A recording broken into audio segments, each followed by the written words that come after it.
Francis o sa English? Verb. Verb. Ano ang verb? Ano ibig sabihin ng verb? Ano yung verb? Action. Action. Galaw. Galaw. Kumikilos. Yung action word. Okay. Lahat ng verb ay binabanghay. Nako? Pero meron ding hindi verb na binabanghay katulad ng pronoun personal o panghalip na panao. Okay? Alam niyo yung panghalip na panao. Alam niyo yung one. Panghalip na panao. Sino hindi nakakaintindi ng panghalip na panao or pronoun, personal pronoun sa English? Naintindihan mo kung ano yung personal pronoun? Naintindihan nyo? Personal pronoun. Ano yung personal pronoun? It is used to describe like a person po instead yung name niya. Parang yung pagpapalagay. Okay. Sino pa nakakaintindi? Sino hindi nakakaintindi ng personal pronoun o panghalip na panao? Okay. Mamaya papaliwanag ko sa inyo yan. Lahat ng verb o lahat ng pandiwa ay binabanghay.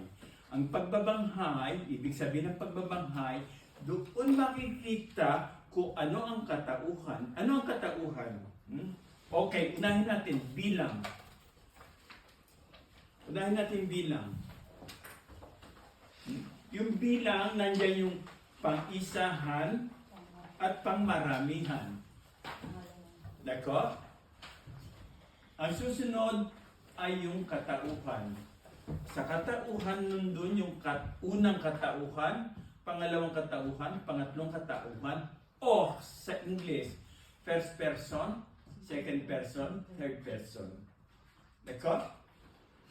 Ang pangatlong bagay na ginagawa sa pagbabanghay ay ang kasarian. Ang kasarian ay dati noon merong ditiyak. Ngayon dalawa na lang. Panlalaki, pambabae. Nako?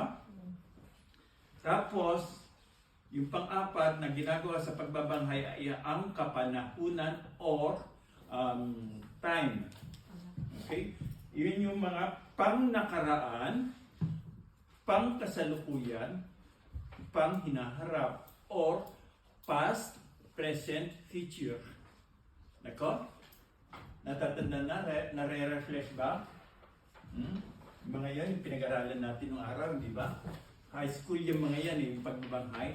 Samantalang elementary, nagbabanghay na tayo, hindi lang pinapaliwanag nun. Nung high school, pinaliwanag na kung ano ang pagbabanghay. Okay? Sa Franse, yung bilang ay singulier, singular, pluriel, plural. Yung katauhan, unang katauhan ay premier person, pangalawang katauhan ay deuxième person, pangatlong katauhan ay troisième person. Nako? Doon sa kasarian ay yung panbabae ay feminine, panlalaki ay masculine, or femina, or masculine. Yung kapanahunan ay passé composé, present, and future. Sa Pilipino, tatlo lang ginagamit natin na regular. Pang-nakaraan, pang-kasalukuyan, at saka pang-hinaharap. Nako? Sa Franse, marami siyang kapanahunan. 1, 2, 3, 4, 5, 6, 7, 8, 9, 10, 11, 12, 13, 14, 15, 16, 17, 18, 20. Pero, 20 lang yan. Kaya-kaya.